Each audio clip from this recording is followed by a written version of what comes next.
Lionel Jospin, devant les responsables entreprises du Parti socialiste, le premier secrétaire du PS répond aux critiques de l'aile gauche de son parti. Nouvelles arrestations la nuit dernière en Israël dans le cadre de l'enquête sur un réseau activiste anti-arabe. Une personnalité politique de premier plan serait impliquée dans cette affaire. Victoire de l'opposition nationaliste au Parlement autonome de Catalogne, c'est la première grande défaite des socialistes de Felipe González. Le Français Éric Caritou, toujours en tête du classement général du Tour d'Espagne, au terme de la 13e étape. Mesdames, Messieurs, bonsoir. L'actualité fait le pont à la veille du 1er mai et limite en cela de nombreux Français qui ont profité du temps exceptionnel pour prendre quelques jours de repos. L'occasion de donner un coup de projecteur sur une petite révolution qui devrait concerner bon nombre d'automobilistes. Car à partir de demain 1er mai, les municipalités qui le souhaitent pourront modifier les règles de priorité au carrefour giratoire. Désormais, cette priorité n'appartiendra plus forcément aux automobiles qui s'engagent sur un tel carrefour.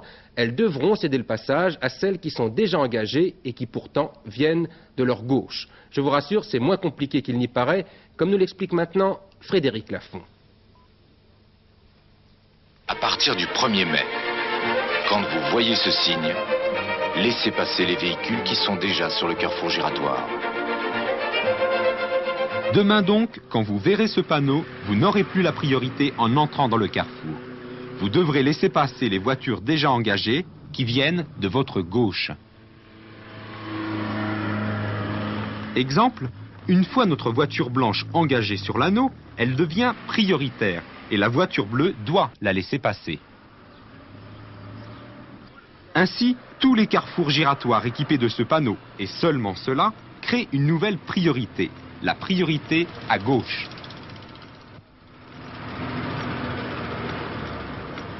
Alors pourquoi cette nouveauté ? Alors nous attendons deux choses essentiellement. Un gain de sécurité tout d'abord, puisque les expériences qui ont été faites ont montré qu'il y a une réduction non négligeable du nombre des accidents sur les carrefours ainsi équipés.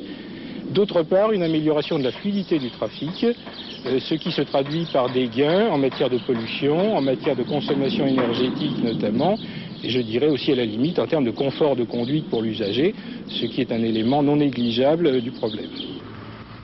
Test sur un carrefour déjà équipé de la nouvelle signalisation. La voiture bleue, pourtant prioritaire, hésite. Une fois sur l'anneau, notre voiture blanche devrait avoir le passage libre. Mais regardez. En fait, pour obtenir le respect de notre priorité, il a fallu nous imposer. Alors, demain, votre conduite sera-t-elle bouleversée? Sûrement pas. Cette réforme ne s'appliquera pas à tous les ronds-points. Comme ici, place de l'Étoile à Paris, les règles de priorité resteront ce qu'elles sont. C'est à chaque municipalité qu'il revient de se prononcer, cas par cas, sur l'application de ces nouvelles règles. La prévention routière regrette déjà que cette mesure ne soit pas étendue à tous les carrefours giratoires. Elle redoute une confusion dans l'esprit du conducteur. Pour éviter les faux pas, à partir de demain, au volant, apprenez à regarder à gauche, au rond-point signalé par les nouveaux panneaux. Un signe de courtoisie.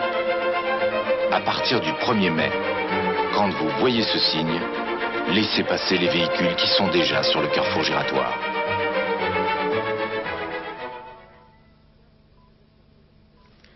Quatre nouvelles personnes ont été arrêtées la nuit dernière en Israël. Elles sont soupçonnées d'avoir eu des liens avec le réseau d'activistes juifs qui a tenté vendredi dernier de commettre des attentats contre des autobus palestiniens.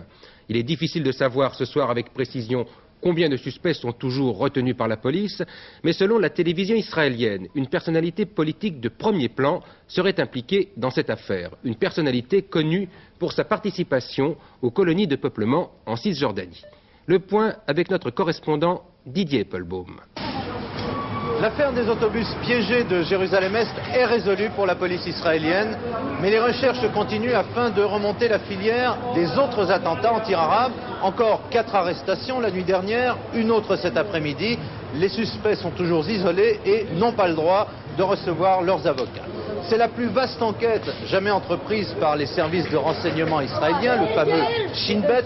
3 ans de filature, d'infiltration menée par des dizaines d'hommes face à une organisation clandestine composée en partie d'officiers supérieurs de réserve et de soldats, une organisation cloisonnée, tenace et qui s'est investie d'une mission.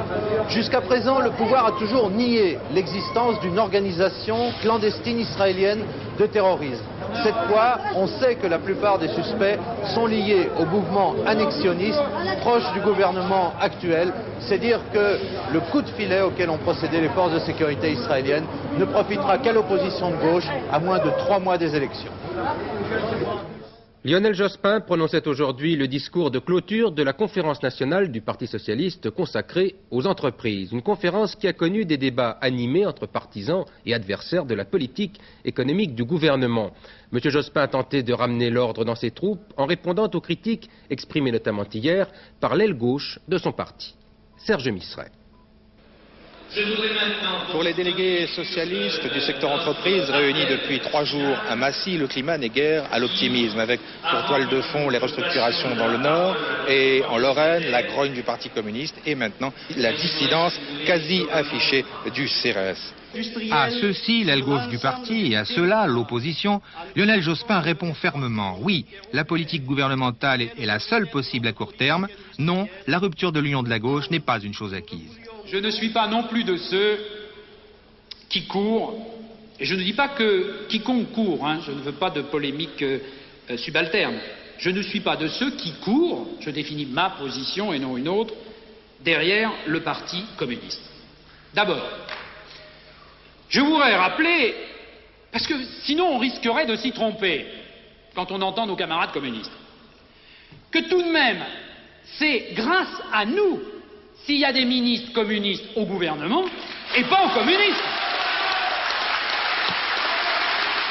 À l'intention de ceux qui doutent au CRS, mais aussi peut-être aux autres militants, Lionel Jospin précise qu'il n'y a pas de politique de rechange. Chers camarades, oui, je suis pour la rigueur, mais à condition que nous puissions établir clairement devant notre peuple que la rigueur de gauche n'est pas la rigueur de droite. Il n'y a pas pour nous des impératifs économiques et des conséquences sociales.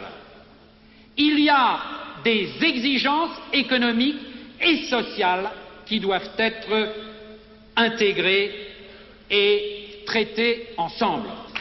Lionel Jospin s'est donc attaché à réfuter point par point toutes les critiques, surtout celles du CRS. Il s'est posé en rassembleur, un discours ferme qui a rassuré les délégués, même s'il ne les a pas tous convaincus.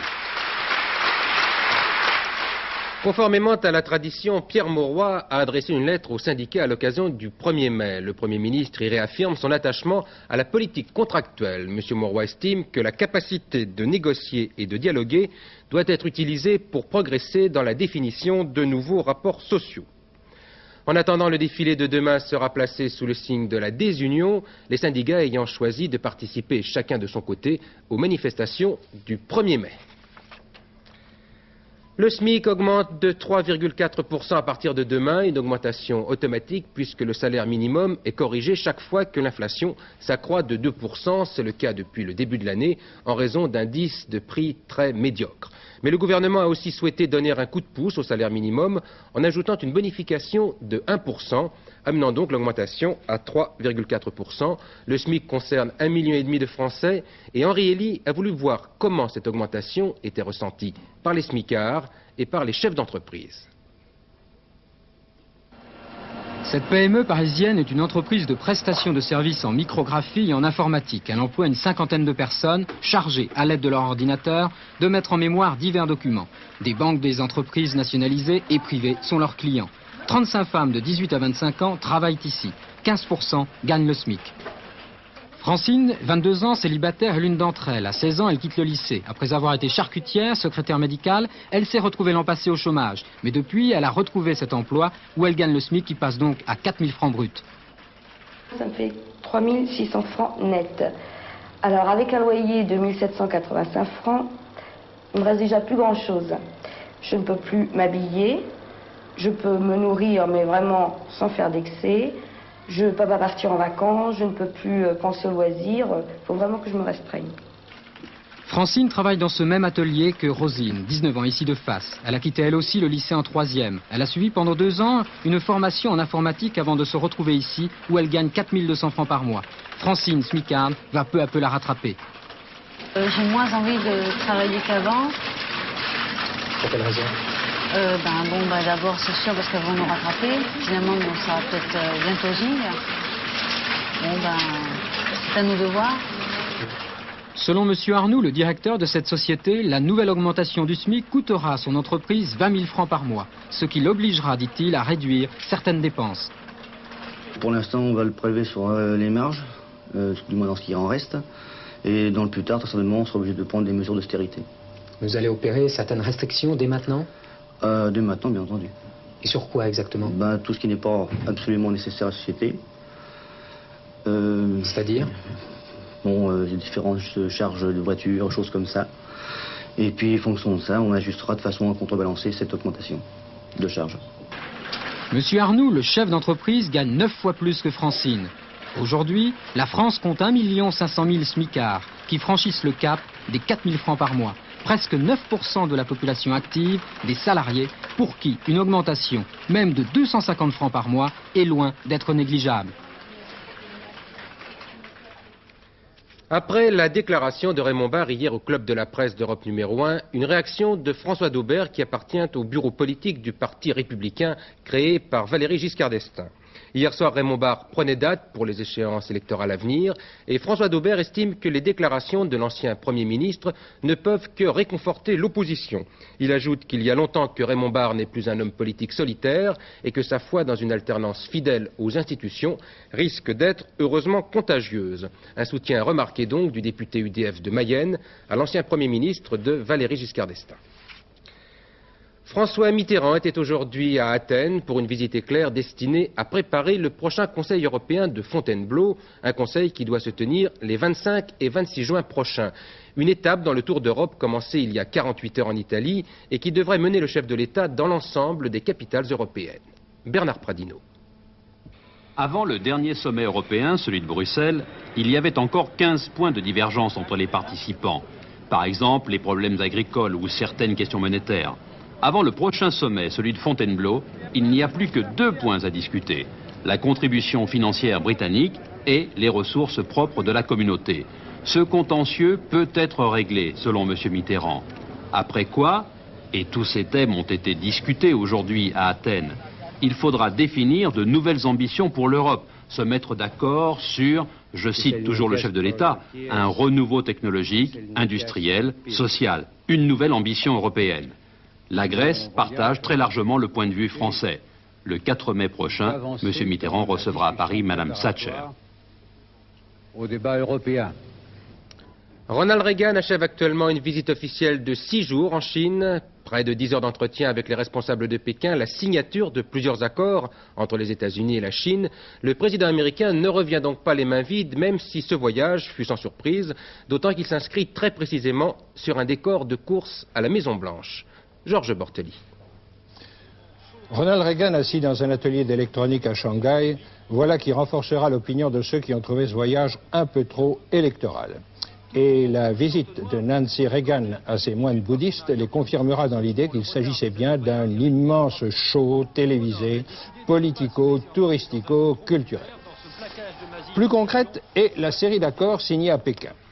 Ronald Reagan et le Premier ministre Zhao Ziyang ont toute raison d'en être satisfaits car la Chine a besoin de la technologie américaine et les hommes d'affaires américains ont besoin du marché chinois.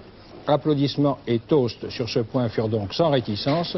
La coopération est même acquise dans le domaine nucléaire civil, malgré les réserves du Congrès américain qui se méfie dans ce domaine des retombées militaires possibles.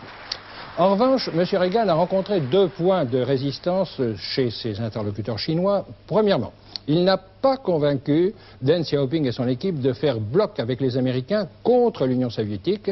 Les dirigeants chinois ont même fait censurer systématiquement tous les propos de Ronald Reagan dans la presse chinoise lorsque ces propos étaient vraiment très anti-soviétiques. Deuxièmement, l'île de Taïwan, l'île nationaliste chinoise sous protection américaine, reste une sérieuse pomme de discorde car les dirigeants chinois ont bien l'intention de la réintégrer dans le giron de la Chine continentale et cela le plus tôt possible. Autrement dit, pour M. Reagan, il y a succès mitigé de ce voyage quand il s'est agi de grande politique et plein succès lorsqu'il s'est comporté, selon sa propre expression, en commis voyageur de l'Amérique. Le président soudanais Nimeri a décrété hier la loi martiale sur l'ensemble du pays, le Soudan, ce qui veut dire que toute réunion ou manifestation sont interdites. Le chef de l'État soudanais espère ainsi faire face à la rébellion qui s'étend dans le sud du pays, tout comme aux problèmes sociaux qui agitent le nord du Soudan. En Espagne, les nationalistes catalans ont remporté les élections au Parlement autonome. Ils ont obtenu la majorité absolue. C'est le premier grand revers pour les socialistes qui sont au pouvoir à Madrid et pour Felipe González, qui s'était personnellement engagé aux côtés des socialistes catalans. Paul Naon. Jordi Pujol et sa femme à Barcelone, quelques heures seulement après la victoire de leur parti, la droite nationaliste. Victoire d'autant plus grande que les nationalistes remportent cette fois la majorité absolue au Parlement de Catalogne. Victoire d'autant plus importante également que le Premier ministre espagnol, M. Felipe González, s'était personnellement engagé dans cette campagne électorale. Mais les résultats de ces élections confirment tous les récents sondages, faisant état d'une baisse de popularité des socialistes à l'échelle nationale. Ce triomphe donne à M. Pujol l'autorité morale et politique qu'il avait souhaitée depuis longtemps pour résister, je le cite, aux empiètements centralistes de Madrid. Durant sa campagne, M. Pujol a dénoncé l'augmentation du chômage, les restructurations industrielles et le développement de la délinquance. Cependant, beau joueur, le Premier ministre Felipe González s'est félicité du sens civique du peuple catalan, dont le vote ne pouvait que renforcer l'autonomie des provinces espagnoles. La Libye serait prête à se retirer du Tchad, c'est du moins ce qu'affirme le colonel Kadhafi dans une interview qui vient d'être diffusée par nos confrères de TF1. Le chef de la révolution libyenne se déclare prêt à opérer le retrait de ses hommes du Tchad afin, je le cite, qu'il ne reste au gouvernement français face à son opinion publique aucune justification de combattre avec ses soldats français.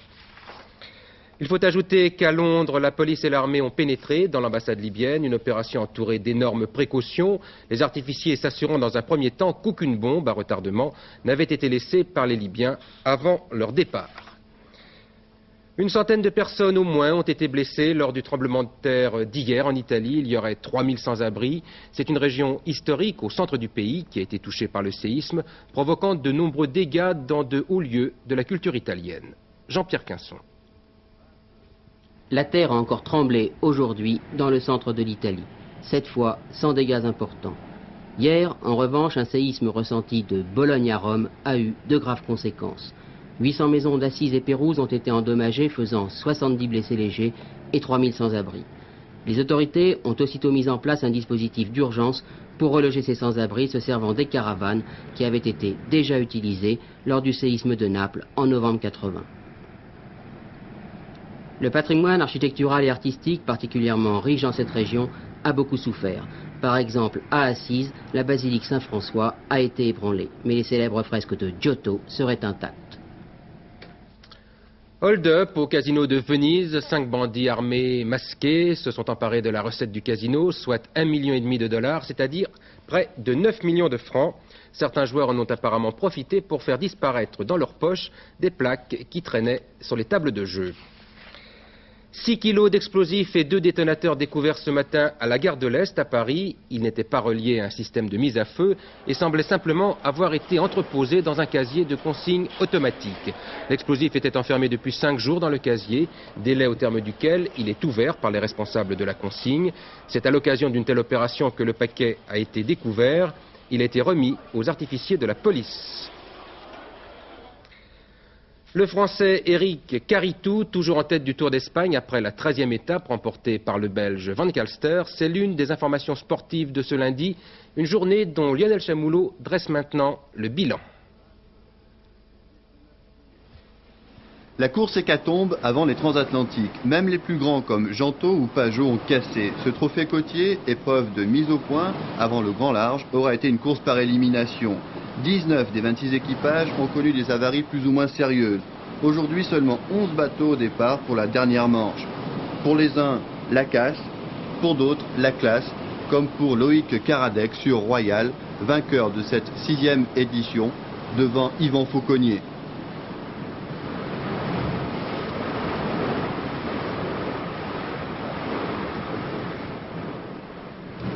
15h cet après-midi à Rouen, 60 concurrents pour tourner 24 heures sur un circuit de 3 km 600. Les meilleurs sont là, comme l'Italien Renato Molinari, champion du monde et 4 fois vainqueur ici. La scène en ébullition du spectacle et de l'action.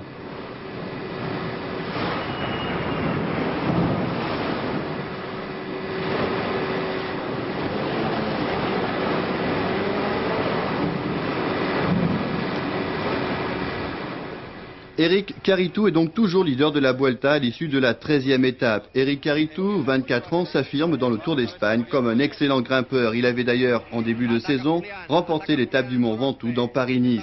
C'est pourtant un Belge, Guido Van Castel, qui s'est imposé au sprint à Oviedo devant 4 Espagnols. Au classement général, Caritou possède 32 secondes d'avance sur Fernandez et 59 secondes sur Jiménez.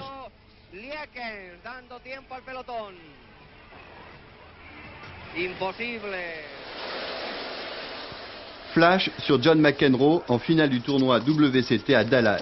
Big Mac a écrasé Jimmy Connors. Quelques chiffres. Score final 6-1, 6-2, 6-3. Temps de jeu 1h40. C'est la 27e victoire consécutive depuis le début de l'année pour l'Américain. McEnroe en démonstration, imbattable, son jeu est parfait et même Connors n'y peut rien.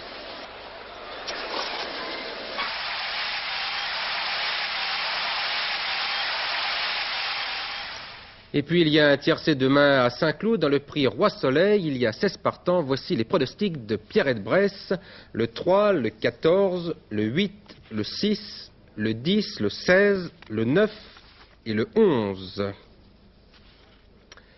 Un chanteur volant dans une drôle de machine, Alain Souchon, qui pourtant n'aime pas l'avion, a battu un record du monde en traversant la Manche en 1h20 sur un petit appareil qui pèse moins de 500 kg et qui a l'air de voler à l'envers. Il est vrai que son copilote était un vrai professionnel habitué à des engins beaucoup plus encombrants.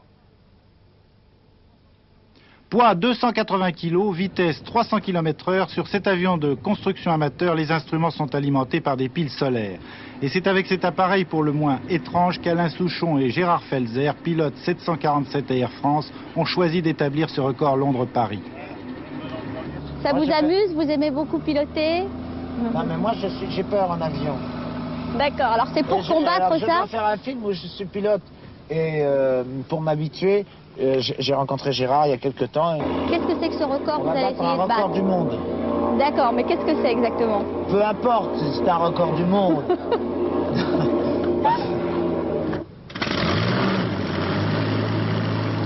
Décollage de Biggin Hill près de Londres. Un membre éminent de la Fédération aéronautique était présent pour contrôler et homologuer ce record. Alors racontez-moi vos impressions là au-dessus de l'eau, qu'est-ce que ça fait? Ben, ça fait que si on tombe, on coule. Mais j'ai un truc gonflable, tandis que sur la Terre, on explose directement. Et le record mondial est établi sur plusieurs catégories. Nous avons tout gagné, Bibi. Tu peux l'homologuer, tu peux le marquer dans les livres. Est-ce que tu voudrais pas nous chanter une chanson alors maintenant? Bien sûr, je vais nous chanter la Marseillaise. Dis-moi, est-ce qu'il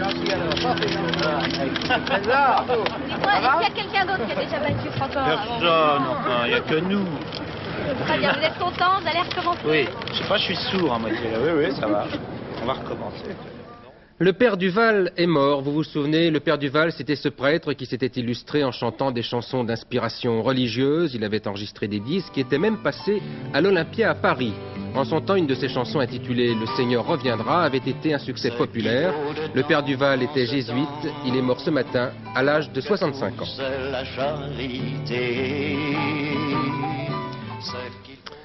Boris Godunov à l'Opéra de Paris, l'œuvre de Moussorgsky d'après la pièce de Pouchkine est à l'affiche de l'opéra, dans une mise en scène pour le moins originale et qui n'a pas la faveur de tous les critiques parisiens. Le reportage de Jean-Claude Darigo.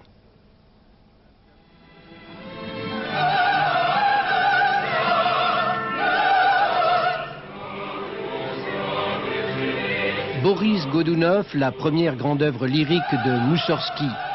Créé le 27 janvier 1874 à Saint-Pétersbourg, l'opéra déchaîne l'enthousiasme du public. N'est-il pas d'abord un hymne à l'âme et au peuple russe? Habituellement donnée dans la version de Rimsky-Korsakov ou celle de Chostakovitch, l'œuvre est jouée en 1984 à l'Opéra de Paris pour la première fois dans sa version originale.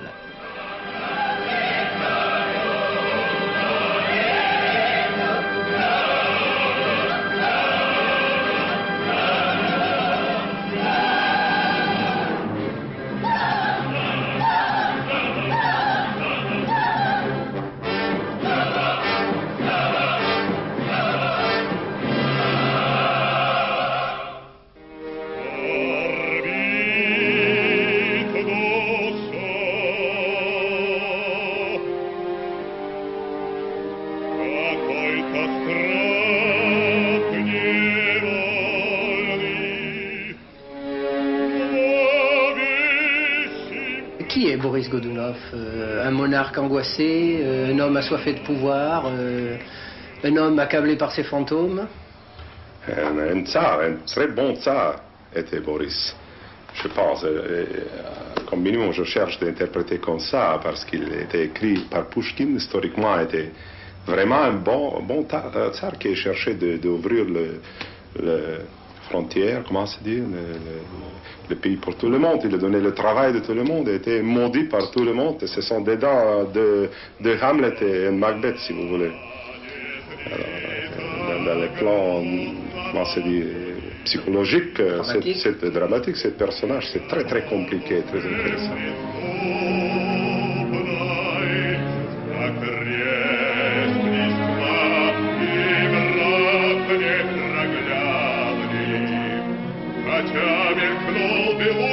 Dans l'œuvre de Moussorgsky, où se place Boris Godunov? Bon, sur le sommet, sans doute, même, on dirait même pour tout l'opéra russe, et peut-être, j'oserais de dire, pour toute la musique russe.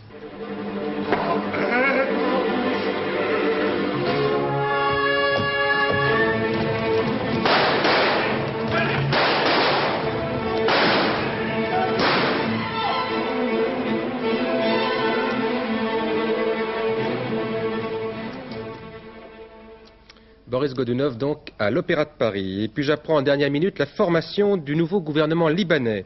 L'annonce vient d'en être faite à l'issue d'une réunion de plus de 8 heures entre M. Karameh, qui est le Premier ministre désigné, et le président Amin Gemayel. Nous n'avons pas encore de détails, notamment nous ne connaissons pas la composition de ce gouvernement et l'on ne sait pas si M. Jumblat, M. Walid Jumblat, fait partie de ce nouveau gouvernement libanais. La météo maintenant avec Brigitte Simonetta et des nouvelles des incendies de forêt. Oui, vous allez voir des images et contrairement à ce que vous pouvez penser, ce sont des images optimistes. Certes, le paysage est désolé, mais c'est tout de même la conclusion du premier épisode d'incendie. Les feux sont circonscrits et en voie d'extinction. Ce soir, on a arrêté un incendiaire en Dordogne. Et puis, la météo s'en mêle. En fait, c'est la peau de chagrin. L'espace ensoleillé rétrécit de plus en plus. Nous sommes pris entre 3 dépressions, donc 3 étapes sur notre animation satellite.